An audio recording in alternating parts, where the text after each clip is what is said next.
You probably read the title and thought, he would never be wrong. He is too smart and handsome for that. And first of all, stop that. And second of all, yeah, I was wrong about Dune 1 and 2. Before I go any further with this, I just want to say that there is a chance, just an incy bincy chance, that there will be spoilers for Dune 1. I'm not going to spoil number 2 because it just came out. Trust me. Do yourself a favour and go watch that movie. Oh my god. Right, so story time. When Dune 1 first came out, it really did not interest me. I don't know why. I just heard that it was 3 hours long and my ADHD brain does not have the attention span for such actions. So I ran away in fear and I never thought about it again. Then we fast forward to this week. I was going to visit a close childhood friend and while I was on the way he just texted me asking if I wanted to go see Dune 2 since it just came out in cinemas. And in my mind I was like, fuck it, I've never been to the cinema with this friend so I might as well go. And oh boy did I have a blast. That movie is nothing like I thought it would be in my head. I just saw sand. I just saw Zendaya, Timothée Chalamet, and I just thought that they were trying to do a Star Wars thing, I guess. I don't know. And then I start watching this movie and I see an entirely new language that got invented for the movie. Timothée Chalamet is some prophesized messiah. That movie was so good that somebody who hadn't even seen the first 3 hours of that movie, and I still had a fucking blast with that movie. That is how you know it is fantastic. I'm not really going to be talking about the story aspects of it, but that's just because that's not what caught my attention. The cinematography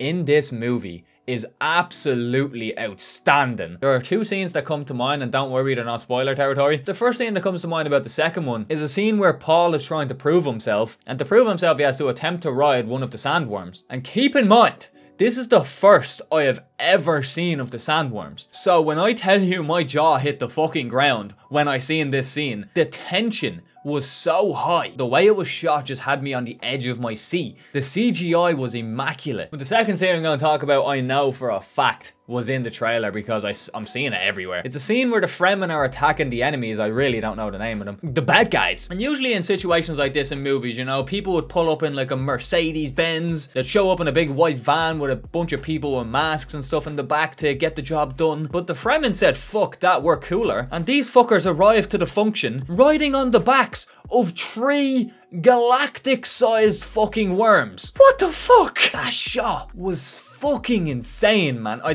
can't even put into words. My brain is not creative enough to even fucking attempt to break down this shot. It is fucking mental. It is so good. And on top of that, did I mention that the fucker created a new language for this movie? Apparently, according to the director, they had a dialect coach on set. All the actors had to go to school to learn this language to the point that they were all fluent in the Fremen language. I don't know the exact name of it. And there was a dialect coach on set to make sure that the cast pronunciated the words correctly. But just the fact that they went through that much effort, man. They talk the Fremen language for so long through this, especially the second one. Like, there is full fucking scenes, like at least like 5 minutes plus of them just speaking this fake language. And the fact that they actually were fluent in it, bro, that is incredible. Bro, Timothée Chalamet, his performance was unbelievable. Like, well, not unbelievable, it was very believable. He was fantastic. Zendaya as well, unbelievable. Everybody, there was not a single person in this movie. Fucking Austin Butler, man. He was so good in this movie. He played the antagonist in a way, one of the antagonists, and he was great. A few people were saying that like he was the best villain since like Heath Ledger's Joker and all that jazz, and I don't think it was to that level. Don't get me wrong, he was menacing and he was terrifying. I guess it just depends on what you find scary and menacing, but he done a great job. He is a great actor. Story wise as well, especially now that I've watched the first one and now I understand the world now, but the story in Dune Part 2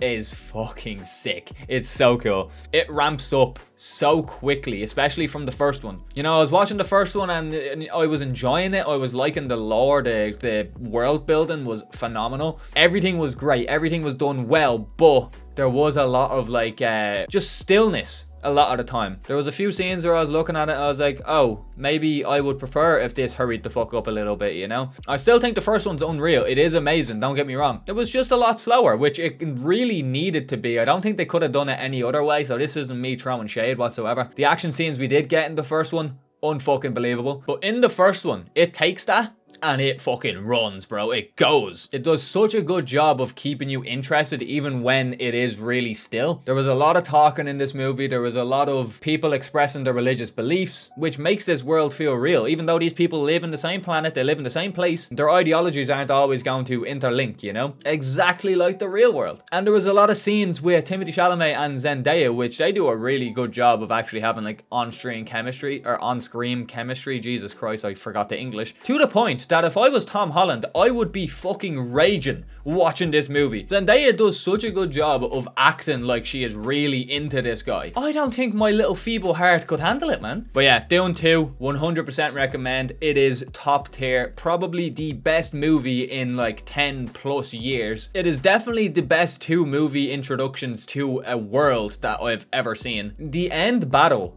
is fucking unbelievable. I'm not gonna say anything because I don't want to ruin it for you guys, but it is a sight to behold. It is, if you are a boy or you are a girl that just likes fucking destruction, you just love seeing big on-screen monsters just fuck shit up. I know without a shadow in my mind, every single guy that watches this movie is going to get an erection at this scene. You're gonna get a little action boner, you know what I mean? You are gonna want to get out there and get involved in that fight yourself. But if you are a boy or a girl that just loves absolute carnage on screen, great world building, great story, fantastic character development, you're gonna have a fucking blast with this movie. But now, before I finish out this video, I want to talk a little bit about Dune 1. I don't have too much to say about the first one, probably because I kind of knew how it ended going into it. But the main thing I want to talk about is just like the world building that it actually does in such little time. We come into this movie and you feel like this world is actually lived in. It isn't just like a lot of other movies where like it just feels like this world has just started now that we've watched this movie, if that makes any sense. It just feels like it has been lived in thousands and thousands of years before we even seen it. You have the Atreides, which is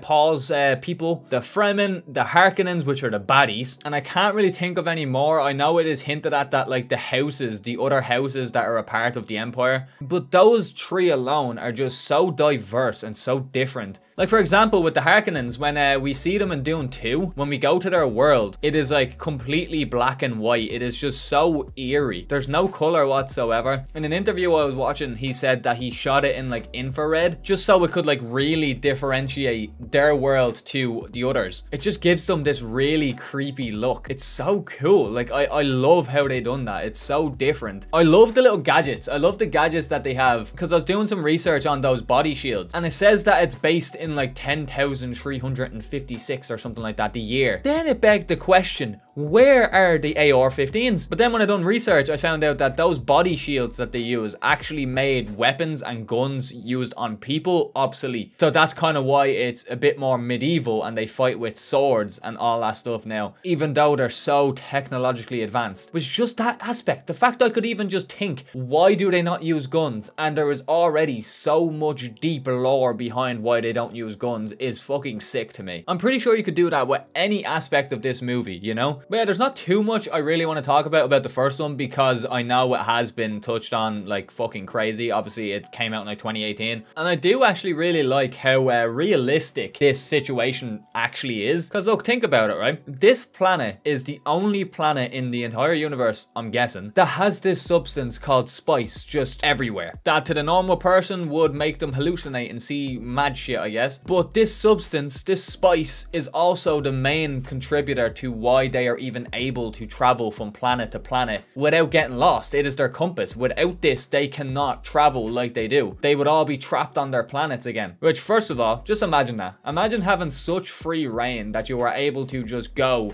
up out of your planet and go to an entirely different solar system like you're just going to the grocery store for multiple decades, even maybe centuries, and then it just gets taken away from you and you are now back to only being able to move from like planets that you can see from your planet. I'm sure that would be quite a bummer. So of course these like superpower planets are going to be coming to this planet to mine this stuff to ensure that they can keep fucking doing this. That is exactly what would happen in the real world, which is why, you know, it kind of makes it so realistic. Now onto the sandworms once again, because the fact I watched it backwards kind of spoiled me a little bit, you know. I kind of got spoiled with the amount we actually see the sandworms in the second one. So when I was in the first one, I was kind of upset because I was like, where the fuck are my boys? Where are the man then? But it also gave me this level of like anticipation. I knew something crazy was coming, and I knew like a reveal was gonna come soon. But the scene I want to talk about was when Paul and his father and that other guy played by Josh Brolin are trying to help out the guys that are stuck in the harvester because they can't get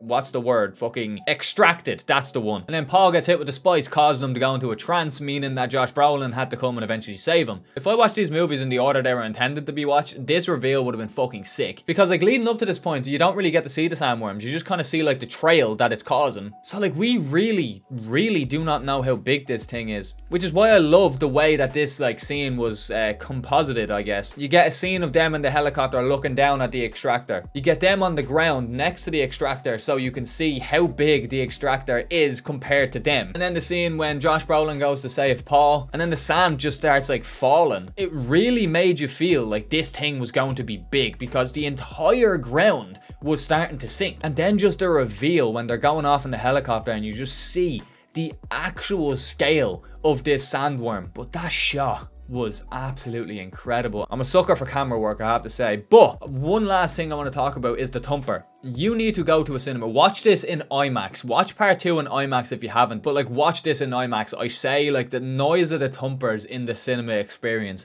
is absolutely fucking crazy. It's so cool. Every thump, you can actually feel it like vibrate through your chest. But yeah, those are my thoughts on Dune. I really do love them. They are fucking great. I don't think I'll be watching them again anytime soon, just mainly because of how long they are, especially the first one. I don't really know if I will ever go back to the first one. The second one, I definitely will be going to rewatch. I might even go see it in cinema again. It was an experience, man. Don't miss your chance to see this in cinema. It is definitely like heightened. The experience is 100% heightened in the cinema. But yeah, I just wanted to sit down and gush over this because I am a sucker for camera work and stuff like that. Everything about this movie was 10 out of 10. I honestly could not think of a single like bad thing about this movie. But yeah, anyway, ladies and gentlemen, if you like my face and you want to see more, make sure to subscribe. I have plenty more videos like this. If there was another movie or any type of video you would like me to do, make sure to comment it down below and I will definitely give it a shot. And yeah, anyway, make sure to leave a like if you enjoy. Comment down below just how the video. And again, make sure to subscribe. We're on the road to 1K by the end of 2024. Thank you very much for watching. I really appreciate it. And yeah, with that said, it's been EXO, and I'll talk to you later.